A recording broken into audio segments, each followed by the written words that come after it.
Hi, my name is Tino. I am the music coordinator for Zustaf Youth, and today I'm going to be bringing you the message from day number 4, and it's titled Beauty and the Beast, the True Story. So, we know the story of Beauty and the Beast. There's a young prince, and he's enchanted with this spell that turns him into a beast, and in order for this spell to be reversed, he needs to find someone who will love him for who he is.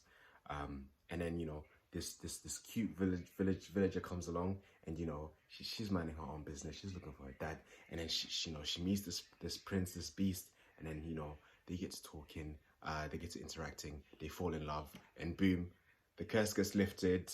Village girl is now married to a prince, and they live happily ever after. That sounds blessed.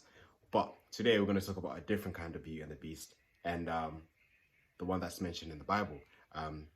It's not the same, Beauty and the Beast. They're not trying to fall in love. In fact, from when this starts, the beast is beefing the woman. They are raw at the moment. So yeah. However, there is a happily ever after, and we love those. So we're kind of just gonna get into it. I urge you to kind of get into the story and read it for yourself. So we're just gonna do a quick breakdown, but I would really like you to get into it and get some better understanding, take some time in the word and get what this is all about. So I'm going to read Revelations 12 verse 17, and we're going to get into it. And it says, "And the dragon was wroth with the woman, and went to make war with the remnant of her seed, which keep the commandments of God and have the testimony of Jesus Christ." Ooh, very juicy. So who's the beast, who's the dragon, and who's the woman? So we know that the dragon in Revelation is used to describe the devil. But then who's this woman? We find out that the woman represents the church. And from the Bible, we know, for example, it says, "Husbands, love your wives just as Christ loved the church." So we know that the imagery of a woman and the church is used quite a lot. So we know that the woman is the church. However, then the question is, which church? Because there's so many different kinds of churches in the world, so many different denominations, too many counts. There's Protestant, there's Orthodox, whatever. There's so bare churches. So which one is the one that is described in the Bible? So let's get into that. The 5 different identifiers for what a true church is. Number 1, this church believes in the gospel of Jesus Christ. So I'm going to urge you to go and read Revelations 12 verse 1.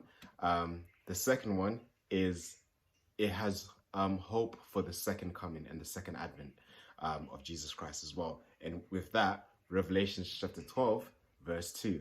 The third is it obeys the commandments of God.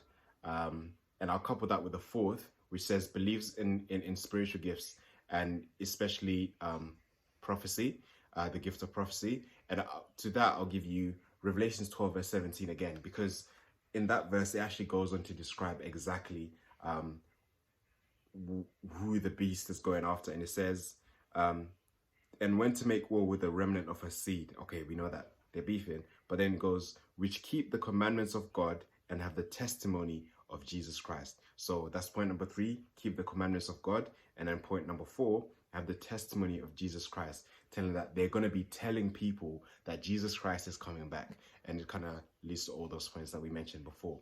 But then the very last one is that this church is going to be a triumphant church. So we know that at the end, the beast doesn't prosper. God does. And God is reunited with his people, with his church. And that's the happily ever after that we get. So as we go through this youthful prayer, and as you're listening to all these messages, I do urge you to consider this one thing. Would you like to be a part of the church that is mentioned in the Bible? The church that has all the 5 different points that we did mention. And would you like to be part of the church that ends up having the happily ever after? I hope you have a good day.